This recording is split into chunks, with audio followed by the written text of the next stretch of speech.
So yun po mga kabiyaya, mga kuwela, isang mabiyayang araw po sa ating lahat. At ito may mga pag-uusapan ulit tayo. Naku po, napaka-importanting pag-usapan to. Mukhang may ano po, mukhang may lalapit na kay kay Senator Rapi Tulfo. Mukhang may manghihingi ng tulong kay Senator Rapi Tulfo. Dahil nga di umano etong Tape INC ay mapahanggang ngayon po ay hindi pa rin nagbabayad. Hindi pa rin binibigyan ng papremyo yung contestant na nanalo sa QR segment nila.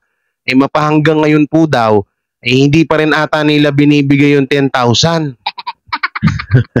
Paktay tayo diya. So mukhang mukhang magsusumbong po, mukhang magsusumbong na po kay Senator Rapi Tulfo ang contestant na to, na kung saan nung nanalo po siya noong September 11 September 17 na po ngayon, hanggang ngayon po wala pa rin po.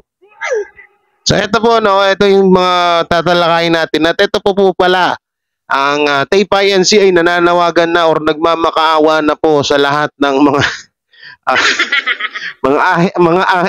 ahensya, sponsor. Nananawagan na po ang mga vlogger or ang mismong Tape INC na sana ay yung mga yung mga business, yung mga katulad ng mga Pure Gold, mga hotdog, yung mga, alam niyo yung mga napapanood niyo sa TV, mga advertisement, yung mga pinopromote ng mga host. Ngayon po ay nananawagan po ang Tape Bulaga na sana sila po yung piliin. Ay, bakit? So syempre bago natin ito simulan, huwag niyo pong kalimutan na mag-like, share, comment, and subscribe sa ating YouTube channel at pakipindot na lang din po yung ating bell button para lagi kayo updated sa ating mga video araw-araw. At sana po ito po, nanghihingi po ako ng isa pang suporta. Nanghihingi po ako ng suporta sa inyo lahat ng mga kadabarkads. Sana pakipollow nyo po ang aking Facebook page. So dyan nyo rin po mapapanood yung ibang mga video natin dito sa ating YouTube channel. Siyempre yung iba, yung mga load nila is para lang sa pang Facebook. At saka medyo naghahari po sa Facebook yung mga animal naghahari po sa Facebook yung mga doon po nagkakalat sa Facebook yung mga pa-fake news ng mga mapatungkol sa TVJ. Sa tutusin nga po dapat may isa po akong re-reactionan na video. Hindi ko alam kung ire-reaction ko pa ba kasi sobrang brutal po ang ginawa sa TVJ doon. Nako po. Parang hindi ko kayang lunukin or baka mamaya magalit kayo sa akin kapag pinakita ko yung video niya. Pero pinag-iisipan ko pa po, At ayun, may papanood din po pala ako sa inyo na isang video ng isang depender ng Tape Bulaga. Ito ba yung pinagmamalaki ng vlogger? Ito ba yung pinagmamalaki ng Tape Bulaga ng mga vlogger? Ultimong sa sarili, walang respeto. Ito po, para lubos nyo maunawaan, panoorin nyo po. So, ayan po mga ay, itsura pa lang Ito hindi ko to para laitin siya or bastusin siya, Ang inaano ko dito, kung isa kang depender or tigapagtanggol ng isang mga celebrity or noontime show, sana naman pakita mo sa mga viewers mo na ayusin mo naman. Oo, hindi yung ganyan, Tingnan nyo, nagre-reaction, nangingi ng suporta or pinopromote ang Tape Bulaga. Pero tignan nyo po yung ni ultimong damit, wala. Panapantaiting naman, Ito mo, panoorin nyo.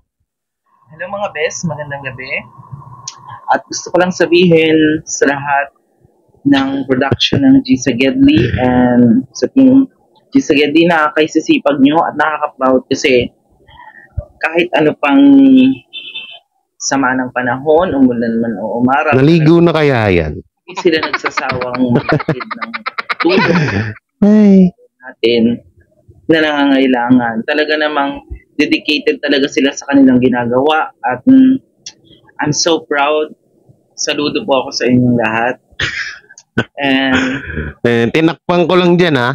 Porter, I'm so grateful and honor na naging fans ako ng Generation Bulaga dahil I'm so appreciate talaga ang mga ginagawa ng mga host. Tingnan natin tuloy kayo, nasusuka ako.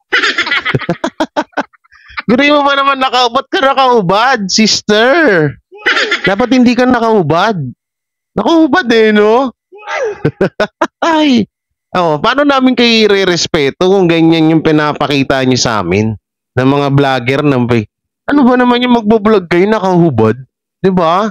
So, doon pa lang pinatunayan nila, mga ultimong mga vlogger, ultimong mga vlogger nila mismo, binababoy sila. Biruin mo, pinopromote ka, tapos nakahubad ka. Boom!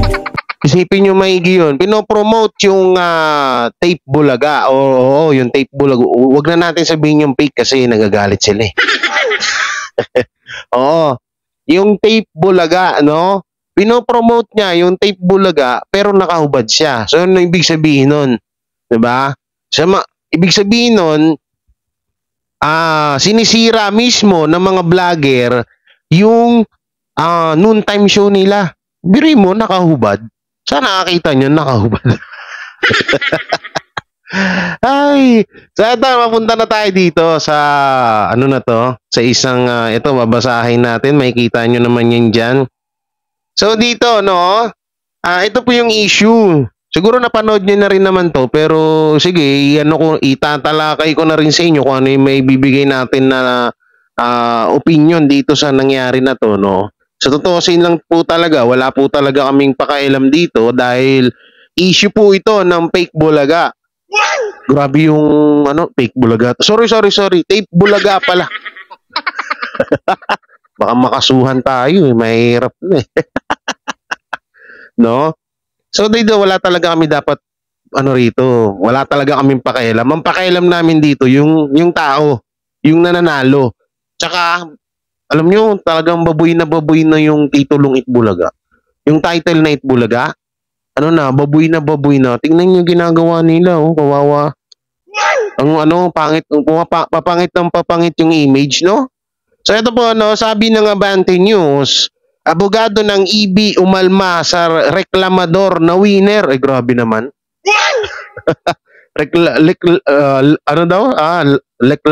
Reklamador na winner. No? Binatikos na sa YouTube ang Tape INC at Itbulaga dahil sa reklamo na pakilalang winner sa portion nilang Quick Response Quick Reward o QR ay kinuha namin ang side nila sa pamamagitan ng legal counsel spokesperson na si Attorney Maggie Abraham. Ganda na apelido. Abraham. Pang talaga no? Maririnig mo itong mga ganitong apelido pag pag Semana Santa. Oo, totoo yan. Yun, inalam ni Attorney Maggie sa stamp ang reklamo ng winner na yun. Ipinaliwanag nga niya sa amin na pag message at tumawag sila sa nasabing winner. Na gano'n na daw, tumawag na daw. Ano kaya? Kaya pag-usapan nila doon. Sana all. Siguro pinagalitan, no? Sabi, ba't ka pa nag-comment? Tuloy na content ulit kami. Kumita na naman yung mga vlogger na nakasuporta sa EAT. Bakit? Gusto niyo yan eh. Ibalik niyo yung title, hindi namin kayo i-content. Ganun lang yun, di ba? Basic na basic. So ito ipiniliwanag nga ni, nabasa ko na yan. May mga kailangan kasing detail sa kanyang para mapadala ang price pero hindi siya sumasagot. Pati sa messenger sa kanya ng stop wala siyang sagot. So tingin nyo parang posible naman to. Guys. Birin nyo, nasa comment section nga yung tao, nagreklamo eh. Nagreklamo nga si Mary Ann Coste. 'Di ba? Magrereklamo ba 'yun sa ano, sa tawag dito sa mismong comment ng YouTube kung ano, kung may tumatawag o inaasikaso ng staff 'yan? Parang posible naman ata. No? Parang posible naman ata, parang hindi ako naniniwala, no? Ipinakita rin sa amin ni Attorney Maggie ang pruweba na nag-message sila sa nasabing winner. Asan? Aniya rate pwede pa i-claim. Ito, yun yung pinakapula, no? Aniya rate pwede pa niya maklaim ang price niya. Kasi within 30 days, ang tagal Ibig sabihin, pag nanalo ka ngayon, hindi, joke lang. Bali may palugit pa na 30 days. Okay. Within 30 days to claim naman yun. Tsaka pa, sabi ni Attorney Maggie, ang QR ay pa-contest ng noontime show para sa mga televiewers na kung saan kailangan nilang abangan at i-scan ng lalabas na QR code habang umi-air ang show. At para magkaroon ng chance na manalo, kailangan nilang i-comment ang screen sa Facebook page ng Tape INC habang naka-live itong umi-air. Dagdag pa ni Attorney Maggie, pakitulungan na lang kami, friend, ma-explain at baka mabasa niya sa abante na maklaim ni Mary Ann Coste. Name ng winner ang price niya, dagdag pa ni Attorney Maggie. Nako po. Oo. Mary Ann Coste, magtutuloy ka pa ba sa Rapid Tulpo in Action? Kasi may bali-balita nga po daw na kasi inaanap ko yung nag-post nung nakaraang video natin, may 'di ba may pinost ako doon, parang post ng lalaki, asawa niya ata yung or ano 'yon. So inaanap ko 'yun. So sabi niya ay binabash nga, parang di ko alam, pinagalitan ba or ano. At hindi ko rin sure kung asawa ba ni ni Mary Ann, no? Hindi natin alam. So sabi, pag hindi daw binigay, Rapid Tulpo in Action na lang daw. Kasi sayang din naman, 10,000. Tapos nabash pa daw siya. Yun lang masakit doon. Yung hindi ka na nga nanalo, nabash ka pa. No, kasi dito kasi parang parang sinisisi nila Parang sinisisi nila yung tawag dito yung nanalo. Kawawa naman. 10,000 lang naman yun. Kayang-kaya ng Halusos. Yaman-yaman yan eh. Yaman-yaman ng Halusos Brothers. Ano lang yan, 5, hindi piso 5 lang yan. 5 lang yan sa sa Halusos Brothers, yung 10,000 na yan. Oo, yaman-yaman yan eh. So yan, dito naman tayo mapunta, mga kaibigan. Dito mo tayo mapunta sa isang post, no? Bali, ilan na rin pong nag-post nito. Bali, ilan ba? Yung vlogger, 2, 3. 3 vlogger ng fake, no? At yung mismong Tape INC or ang tawag dito, or ang Tape INC, no?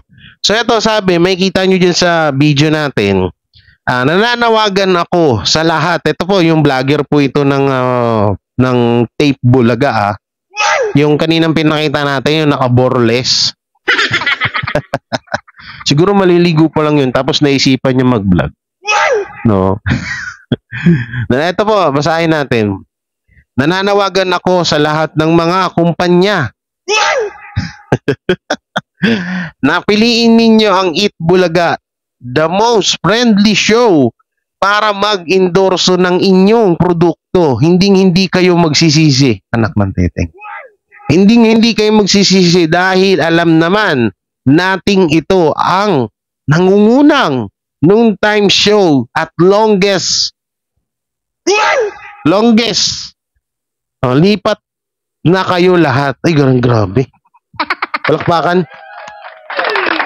Isang masigabong palakpakan. Ay, lako po mga kadabarkad, sa nanawagan na po ang Tape INC. Naku.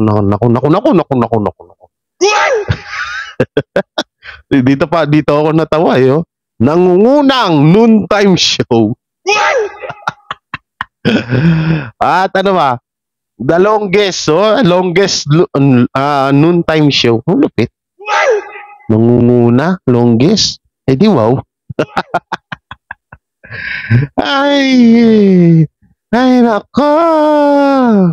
Bakit ba kayo nagkakaganito? So ito. Idagdag na rin natin to. Itong ano po, parang nagkakalabuan na ata ang GMA tsaka Type INC. Oo, parang may ano sila ngayon, may bakbakan. So ito po yung post andito yung post. Ito, may post din si yung kanina. Oo. Ito may mahalagang announcement. Grabe, ano na nangyari? Tape INC Itbulaga. GMA 7, akala ko okay ang lahat.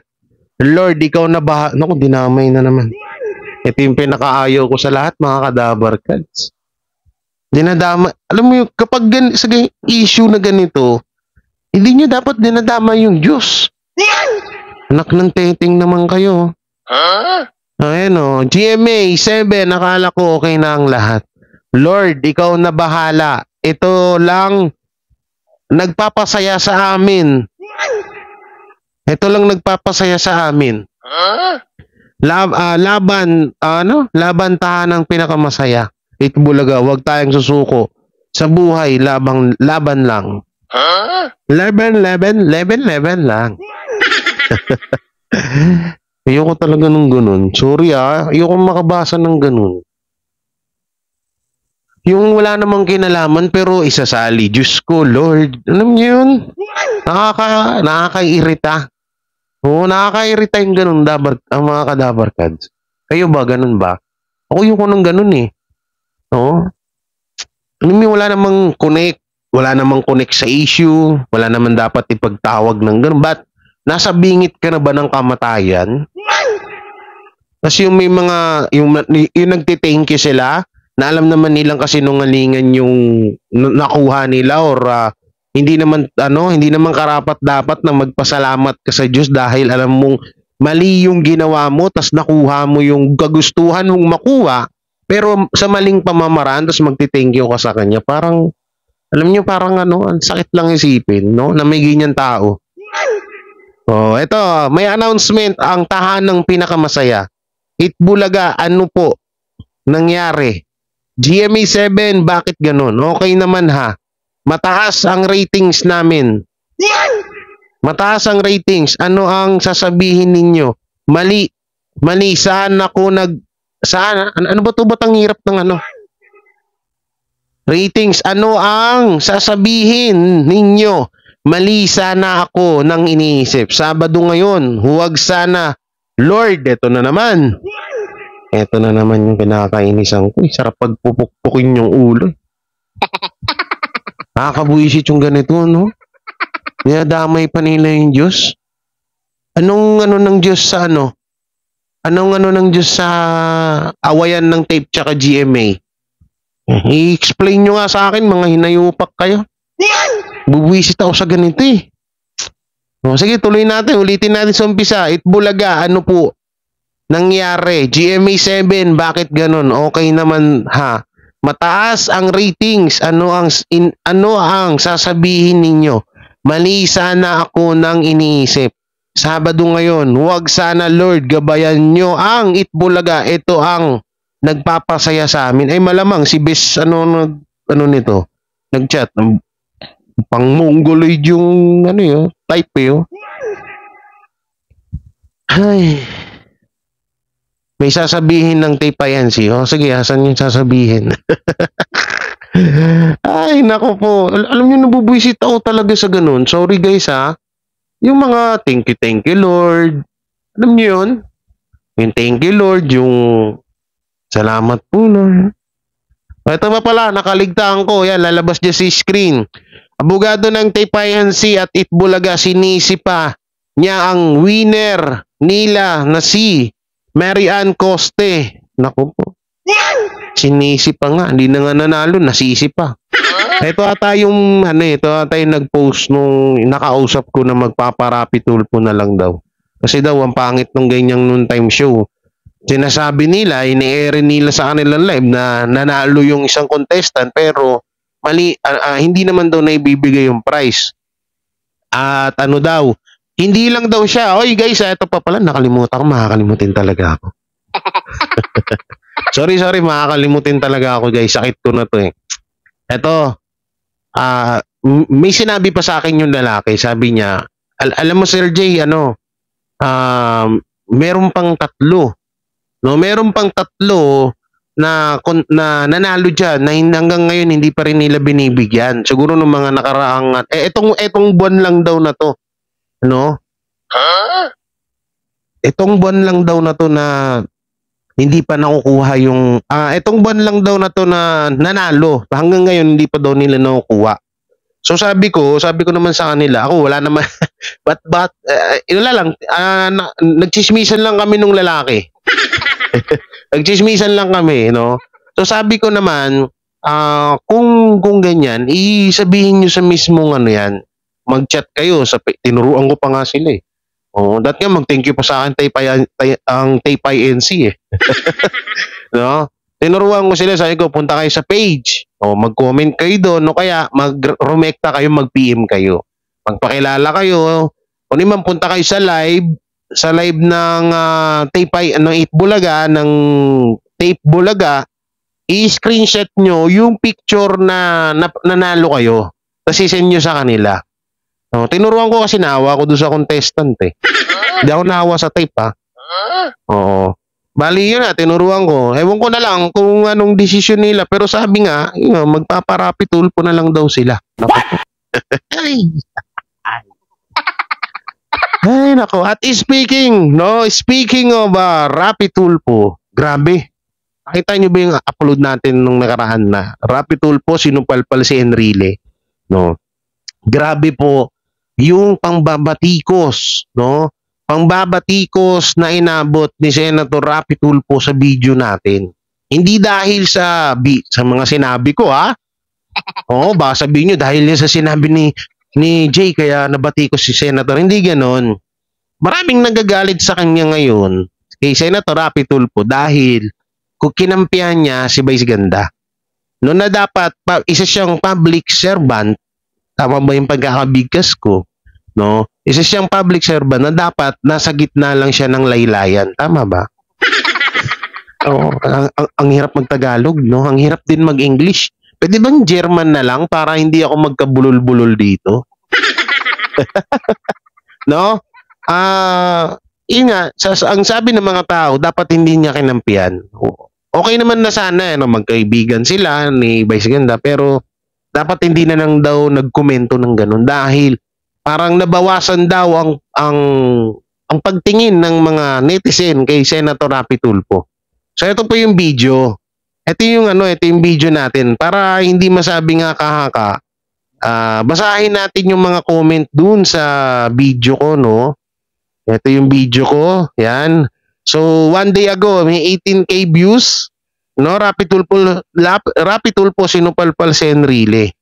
So dito may kita kasi natin yung mga comment. Halos nasa 200 comment. Grabe. So ito, no? Ito. Ano ba si Tulfo? Ito i-check nyo na lang po ito sa comment section ko. Hindi ko na ilalabas dyan. Ano ba si Tulfo? Kinampihan pa niya ang agency niya. Anina Vice dahil ba kaibigan niya sila? Question mark? Oo, question mark. Kahit mali, making right what is wrong. Halata, halatado or halata, tatakbo for presidency hoping to get the support of Vice Ganda supporters. Naku, tatakbo siya, no? Totoo ba to? Tatakbo si Senator Rapi Tulfo ng presidente? Hindi ko naman sa minamalit si Senator Rapi Tulfo, pero parang ewan ko na lang, ha? Ang daming pambabatikos na nakukuha ni Senator ngayon eh. Hindi ako haters ni Senator Rapi Tulfo, ha? Hindi ako haters, ha? Ito. Sana hindi din nag-comment si Senator Rapi Tulfo. Nakisawsaw din siya eh. kung nagkaibigan sila, sana pinagpasensyahan niya pinayuhan niya ang kaibigan niya na timbangin niya kung ano at saan nagsimula ang gulo. Uy, ang ganda nito ha. Ang ganda nito, pakinggan nyo. Kung saan dapat tinimbang daw ni Senator Rapi Tulfo kung saan ba talaga nagsimula yung gulo ni Vice Ganda at ng MTRCB. No? Yun. Nagsimula ang gulo. Kung lalapit sa kanya si Blank Blank, si Kabayo daw, comment dito yan ha. Baka ako sisihin nyo ha. Pinabasa ko lang to. Kung matimbang sa kanya si Kabayo, that's the time umepal siya. Kung sumausaw si Enrile, sumausaw din siya. Ay, totoo yun.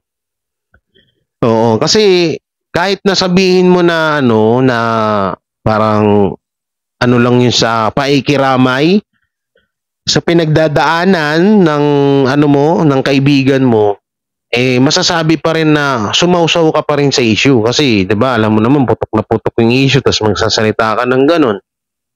Hindi naman nakakatulong, no? Hindi naman nakakatulong yung pag-post para damayan mo yung kaibigan mo. Kung gusto mo talagang damayan yung kaibigan mo, puntahan nyo sa bahay, mag-usap kayo, mag-happy-happy kayo. No? Yun, pinaka-the best na para para magkaanuhan kayo ng kaibigan mo, para mapakalma mo siya or mapakita mo na sinusuportahan at dinadamayan mo siya. Tama nga naman yung sinabi nitong netizen na to. No? Na sana, wag naman sana ganun. Na parang kinampihan na lang si Vice Ganda, no? So ito naman, no, unsubscribe mo na ako sa YT channel ni Senator Rapi Tulfo. Subscribe na ulit ako kapag sinabi na ni Rapi na hindi totoo yung mga lumalabas na news regarding this. Alam ko totoo to eh. Totoo to. Pero bahala kayo, nasa decision niyo yun kung mag-unsubscribe kayo o hindi. Ito. Sabi ni Judith, hayaan na namin ang MTRCB magdesisyon pero dapat itigil din ni Vice ang pagpaparinig at panlalait niya kay Ma'am Lala Soto. Alam mo ba, Senator Rapi Tulfo, na ang pinaggagawa ni Vice at mga followers niya may death threat pang nalalaman kay Ma'am Lala Soto. Totoo yan. Iyan nga yung tanong ko rin kay Senator Rapi Tulfo. Sabi ko, kung halimbawa mapanood man to ni Senator, sana anuhan niya rin yung parang mag-post ko halimbawa kung diba, nag-post naman siya kay Vice Ganda. Ngayon, kung siya, parang mas maganda rin siguro magsalita rin siya mapatungkol doon kay Ma'am Lala Soto. Kasi kawawa si Ma'am Lala Soto babae yun, tapos ginagago siya. No, may intindihan pa rin naman din natin si Vice Ganda kasi kahit papaano, kahit balik na rin natin ng mundo, lalaki pa rin si Vice Ganda at sanay na si Vice Ganda sa mga ganyan, yun. Pero si Ma'am Lala Soto mo. Tsaka ito ewan ko ba, ayoko na rin siguro explain. Ang hirap mo, ulit-ulit na lang di ba? Ulit-ulit na lang tayo So yun nga mga Kadaver Cards, ang isa sa hinihiling ko kay Senator Rapi Tulfo, sana silipin niya rin yung side ni Ma'am Lala Soto. Tsaka magbigay din siya ng opinion. Kung ano lang naman, kung mapapanood ng kahilingan lang ng isa sa mga umiidolo kay idol ko yan si Rapi Tulfo, no. Pero minsan talaga may mga laglag siya, laglag moment. Katulad nung, alam mo yung laglag or palyado na mga sinasabi, pero wala naman perfecto dito sa mundo. Lahat naman, kahit naman sino mga vlogger nagkakamali yan, walang mga tama diyan, walang sablay, walang walang perfect din sa lahat, no? Kahit sinong mga sikat na reactor, sikat na YouTuber, may mga palyado rin yan, no? Katulad din ito ni Senator Rapi Tulfo, no? Katulad, ang ayaw ko dun sa kanya, yung kay Vice Ganda, siya na to. Dapat, neutral dapat ang comment niya dito Yung kay Aura, ayaw ko din nun. Yung sa pulis, marami din akong nagustuhan kay Senator Rapi Tulfo dahil yung mga pagtulong niya. Dati akong charity vlogger, di ba? So, isa rin siya sa naging inspirasyon ko sa gawa ng mga pagtulong sa kapwa natin. No, si Senator Rapi Tulfo. Yung nga lang, hindi talaga maiwasan yan. Kahit ako, hindi ko sinasabing perfect yung vlog ko, ha. Yung mga sinasabi ko dito, minsan nga nagkakabulol-bulol pa ako, eh. No, hindi ko sinasabi, hindi ko inaangat yung bangko ko na, alam niyo yun, na, uy, napakagaling kong vlogger, napakatalino ko, no. Sadyang mas matalino lang ako kaysa dun sa mga vlogger ng It's Showtime na sila Ismigol at yung vlogger ng Tape Bulaga. Ayun talaga, sure ko na itataga ako talaga sa mukha ng kapitbahay namin Chismos. Baka marinig tayo. No? Ano ko po, no, na mas tiyamak na matalino talaga ako sa mga yun. So ayun mga kadabarkads, hanggang dito na lang yung video natin. So ulitin ko, yung winner nga ng Tape Bulaga na hindi na bigay yung price ay magpaparapit tulpo daw. So hindi pa natin 100% sure yun. Kasi nga hanggang sa napunta na tayo sa awayan ng mukhang nag-aaway na po ang GMA versus Tape INC. Bakit nga daw ganun? Hindi pa natin alam yun. Hindi pa natin masyadong tukoy yun kung ano yun, no? Tayo nga kay Senator Rapi Tulfo na maraming nagagalit sa kanya yun. No, so hindi naman mawawala. So kahit nga sa akin, ang daming galit dyan eh. Oo. Kahit na wala man akong kasalanan sa kanila, binabanatan ako. Di kasi natin, may iwasan talaga yun. May mga bagay talaga na, may mga tao na ayaw nila sa'yo at may mga tao na gusto ko rin nila. No? May mga tao na simula nung pinanganak ka dito sa mundo at nung nagkita kayo, ayaw talaga sa'yo. May ganun kaya hindi natin yan ako, gets ko, may mga manonood dyan na ayaw sa akin, o ayaw na akong panoorin, wala akong magagawa. Eto lang ako. Kung ano yung sinasabi ko, eto na yun, wala nang pagbabago. Personal man, o sa harap man ng camera, ganito pa rin ako, walang pagbabago. Jay Guevara pa rin sa personal. Ganun, yun nga lang, talagang may sure ko sa inyo na sa personal, mas gwapo po ako sa personal. Ay, nagyabang. So, hanggang dito na lang yung video natin. Siyempre, huwag niyong kalimutan na mag-like, share, comment, and subscribe sa ating YouTube channel at makapindot na lang din po yung ating bell button para lagi tayong updated sa ating mga ating mga video araw-araw. At ayun, pakipollow naman po, pakilambing naman po ang aking Facebook page sa J. Guevara 18. No, 18 is birthday ko, December 18. Kaya 18 po ang nakalagay na number niya. Kasi may una po akong Facebook page, wala na po yun, wala na. So, hindi ko na po, may mga nangyaring aberya doon. Kaya ang ginawa ko, nag-create na lang po ako ng bagong Facebook page. So, mapapanood nyo rin yung mga video dyan. Kaya sana, pakisuportahan at pakishare po. At sakaling kapag na-monetize din yan, syempre, kikita din tayo kahit papano. Malaking tulong po yan sa akin at sa pamilya ko. No? So yun po, maraming salamat. Ingat kayo palagi and peace. And God bless. Bye-bye.